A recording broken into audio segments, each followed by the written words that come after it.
I can remember a number of times over the years when Dr. Friedman's name would come up, I would say to people, you know, he predicted, just to show you that even Milton Friedman could miss one once in a while, he predicted that the euro couldn't last. I'm pretty sure he's going to have another accurate prediction in that long list of that long legacy that he gave us. Dr. Friedman often said that the real test was not what was said at the time of his scholarship or anyone's, but rather what it looked like decades later. And decades later, no one looks more prescient, more accurate, more successful in defense of the principles of freedom than Dr. Milton Friedman and his wife, Rose. 50 or so years after, by the way, after he first proposed it, we at Purdue University are now have launched the first real experiment in yet another of his ideas called income share agreements, an alternative way to finance, sort of an equity way as opposed to debt to finance college education. And if we, since he came up with it, it'll probably work.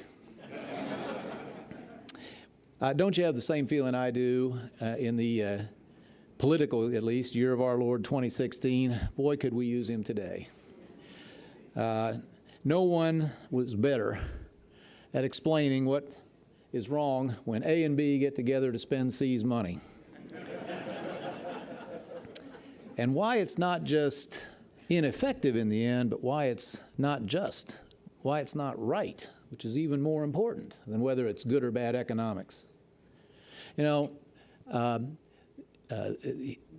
often observed, he who controls the dictionary controls the debate. The term social justice gets thrown around a lot lately, mainly by people who are either A or B and can't wait to get at C's wallet. And it's never been at all clear to me what is just about that.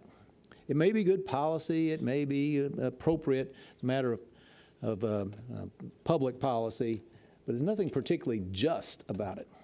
If you want to identify one issue on the public agenda for the last stretch of time, or really, and since the Friedmans first advocated it, that clearly qualifies as social justice, it is enabling low-income people to have the same choice their wealthy neighbors do and where their kids go to school.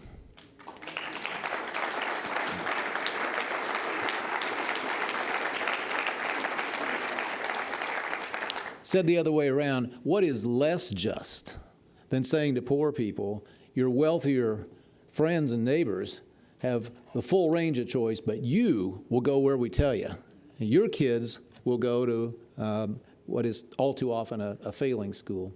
And so those who have come together under first the intellectual leadership of the Friedmans, and now through their foundation, I was fortunate enough till public life got in the way to be on the original board of the foundation. I would have loved to have been along for the whole ride.